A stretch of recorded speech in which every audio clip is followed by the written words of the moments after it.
Hello friends, welcome to our channel. நாளொரு tasty சமையல். எல்லாரும் எப்படி இருக்கீங்க friends? இன்னைக்கு நம்ம சேனல்ல பரோட்டா சப்பாத்தி இதுக்கு தொட்டு சாப்பிட்றதுக்கு ஒரு சூப்பரான ஒரு சைட் டிஷ் ரெசிபி தாங்க பார்க்க போறோம். இது பாத்தீங்கன்னா செய்யறது ரொம்பவே சுலபம் தாங்க.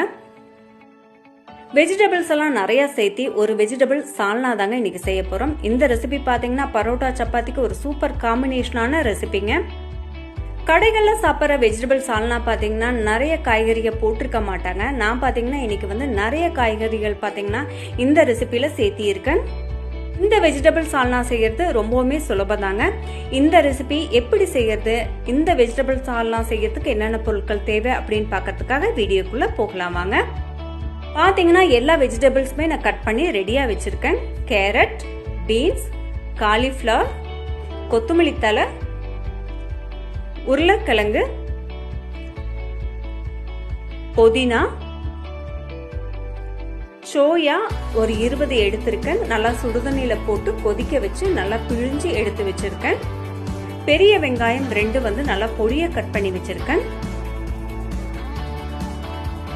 தக்காளி பாத்தீங்கன்னா 3 தக்காளியும் நல்லா பொடியா கட் பண்ணி எடுத்து வச்சிருக்கேன். இப்ப வெஜிடபிள்ஸ் இந்த அளவுக்கு நான் எடுத்து வச்சிருக்கேங்க. இப்போ இந்த சால்னா செய்யறதுக்கு ஒரு மசாலா பேஸ்ட் அரைக்கணும். அதுக்கு தேங்காய் துருவல் நல்லா ஒரு அரை மூடி அளவுக்கு எடுத்திருக்கேன். சோம்பு 1 டீஸ்பூன், முந்திரி பருப்பு 10, பூண்டு நல்லா பெரும்பல்லா இருக்கிறதுனால 4 எடுத்திருக்கேன். இஞ்சி 1 துண்டு அளவு. இது ரெண்டும் பாத்தீங்கன்னா அரைக்கும் போது நான் சின்ன சின்ன பீஸா கட் பண்ணி போட்டுக்கிறேன். இப்போ இந்த பொருட்கள் எல்லாத்தையுமே மிக்ஸி ஜார்ல சேர்த்து நல்லா பேஸ்ட் மாதிரி அரைச்சு எடுத்துக்கோங்க. இனி சால்னா செய்ய ஆரம்பிச்சுக்கலாம். அதுக்கு பாத்தீங்கன்னா அடுப்புல நான் ஒரு ப்ரெஷர் குக்கர் வச்சிருக்கேன். இதுல ஒரு 3 டீஸ்பூன் அளவுக்கு எண்ணெய் விட்டுக்கிறேன். எண்ணெய் நல்லா காயட்டும். எண்ணெய் நல்லா காஞ்ச உடனே இதுல சில மசாலா பொருட்கள் சேர்த்துறேன். இதுக்கு கிராம்பு 4, மராட்டி முக்கு 2, ஏலக்காய் 2 துண்டு பட்டை, 2 பிரியாணி இலை. இது எல்லாத்தையுமே பாத்தீங்கன்னா அந்த காஞ்ச எண்ணெயில சேர்த்திக்கலாம். இந்த மசாலா பொருட்களை சேர்த்து வதக்கிக்கங்க. ரொம்ப கலர் மாற வரைக்கும் வறுக்கணுங்கிறது இல்ல, லைட்டா வறுத்தா போதும். இப்ப இதுல கட் பண்ணி வச்சிருக்கிற பெரிய வெங்காயத்தை சேர்த்திக்கலாம்.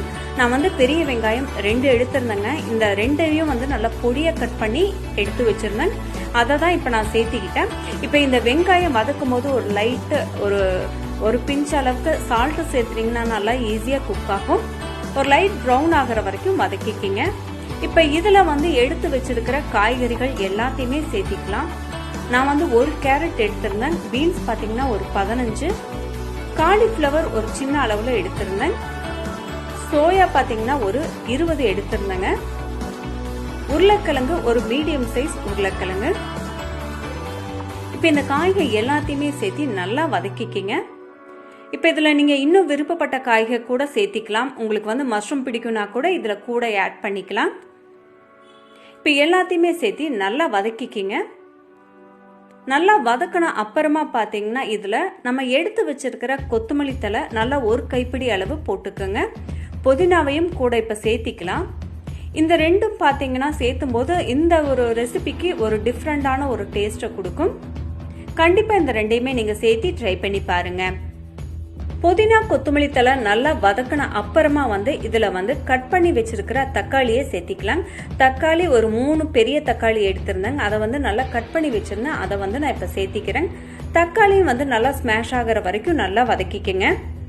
தக்காளியை பேஸ்டா பண்ணி ஊத்தாம இந்த மாதிரி கட் பண்ணி சேர்த்துனா இந்த டிஷ்க்கு ரொம்ப நல்லா இருக்கும். இப்ப பொடி வகைகள் சேர்த்திக்கலாம். முதல்ல மஞ்சத்தூள் ஒரு 1/4 டீஸ்பூன் அளவுக்கு இதுல சேர்த்திக்கிறேன். காரத்துக்கு பாத்தீங்கன்னா 1.5 டீஸ்பூன் அளவுக்கு மிளகாத்தூள் சேர்த்திக்கிறேன். கரம் மசாலா தூள் ஒரு 1/2 டீஸ்பூன் அளவுக்கு இதுல சேர்த்திக்கிறேன். மல்லித்தூள் ஒரு 1.5 டீஸ்பூன் அளவுக்கு இதுல சேர்த்திக்கிறேன். எல்லாத்தையும் சேர்த்து நல்லா வதக்கிக்கிங்க. இந்த வெஜிடபிள் சால்னாவுக்கு பாத்தீங்கன்னா இந்த மாதிரி இங்கிலீஷ் காய்கறிகள் தாங்க சூட்டபிளா இருக்கும். அதாவது கேரட், பீன்ஸ், காலிஃப்ளவர் இதெல்லாம் தான் ரொம்ப சூட் ஆகும். கூட பட்டாணி இருந்தாலும் கூட சேர்த்திட்டீங்கன்னா டேஸ்டா இருக்கும். இப்ப மிக்ஸில அரைச்சு வச்சிருந்த மசாலா பேஸ்ட்டை இப்ப இதுல சேர்த்திக்கலாம். நல்லா திக் பேஸ்ட் ஆகிற மாதிரி நல்லா மைய அரைச்சுக்குங்க. இந்த பேஸ்ட்டை சேர்த்துன அப்புறம் பாத்தீங்கன்னா நல்லா கிளறி விட்டுக்குங்க. அந்த மிக்ஸி ஜார்லயே பாத்தீங்கன்னா தண்ணி விட்டு அலாசி அந்த தண்ணியும் வந்து இதுல சேர்த்திக்கிங்க.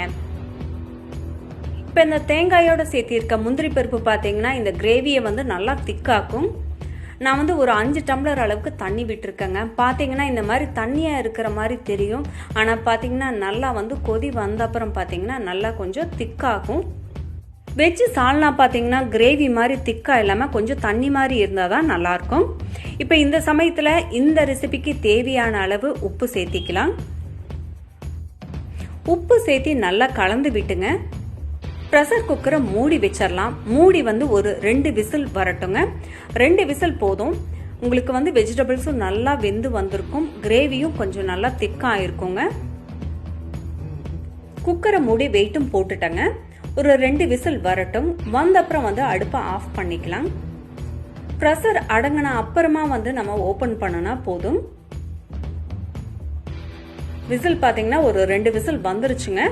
நான் வந்து அடுப்பை ஆஃப் பண்ணிட்டேன்.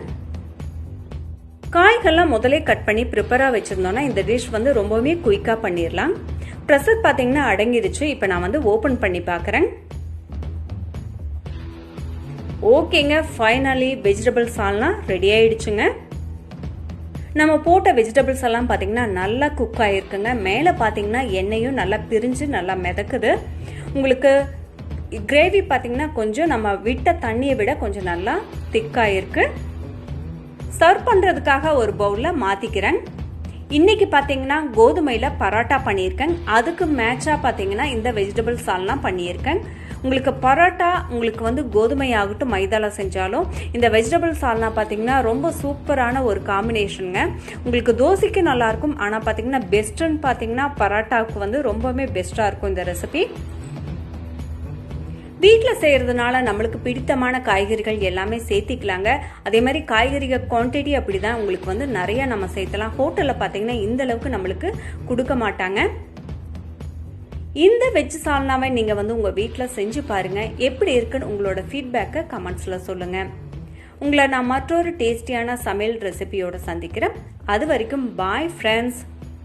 இந்த வீடியோ உங்களுக்கு பிடிச்சிருந்ததுன்னா லைக் பண்ணுங்க, ஷேர் பண்ணுங்க. நம்ம சேனலை நீங்க இது வரைக்கும் சப்ஸ்கிரைப் பண்ணலையா, மறக்காம சப்ஸ்கிரைப் பண்ணிடுங்க. அதுக்கப்புறம் ஃபர்தரா வர வீடியோஸ்க்காக நோட்டிபிகேஷனுக்காக பெல் சிம்பலை பிரஸ் பண்ண மறக்காதீங்க.